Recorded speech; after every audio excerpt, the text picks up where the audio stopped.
Bonjour à tous, nous nous retrouvons en ce 4e dimanche de Pâques qui traditionnellement est appelé le dimanche du bon pasteur, puisque dans l'évangile que nous entendons aujourd'hui, nous avons Jésus qui nous dit lui-même « Moi je suis le bon pasteur, le vrai berger qui donne sa vie pour ses brebis ».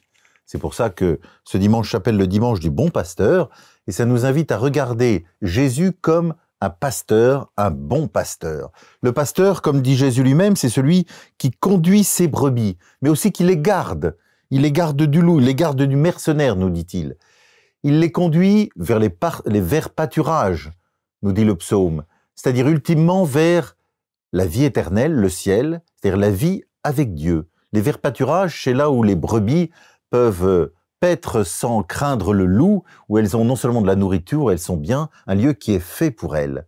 Nous sommes faits, nous aussi, pour la vie éternelle avec Dieu, et celui qui va nous y conduire, c'est vraiment Jésus qui est donc le bon berger. Non seulement il nous guide, mais il nous garde sur cette route, sur ce chemin.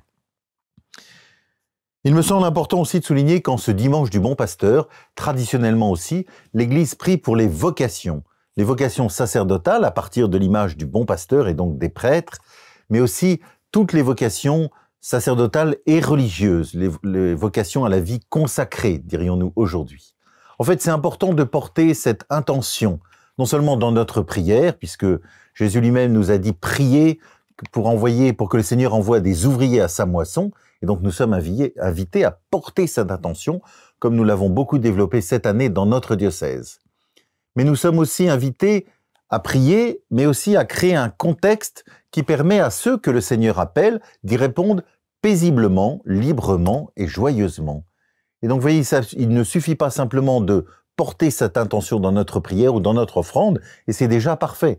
Mais c'est aussi de créer, j'allais dire, un contexte général, ce qu'on appellerait un ethos, qui permet que tous ceux que le Seigneur appelle puissent entendre cet appel, y répondre librement et joyeusement. Et nous le savons tous que c'est une vraie question pour notre Église ô combien importante aujourd'hui. Alors, en ce dimanche des vocations, ce dimanche du bon pasteur, portons tous ensemble cette intention dans notre prière et prenons toutes les dispositions qui nous permettent à ceux que le Seigneur appelle d'y répondre librement. Bon dimanche à tous.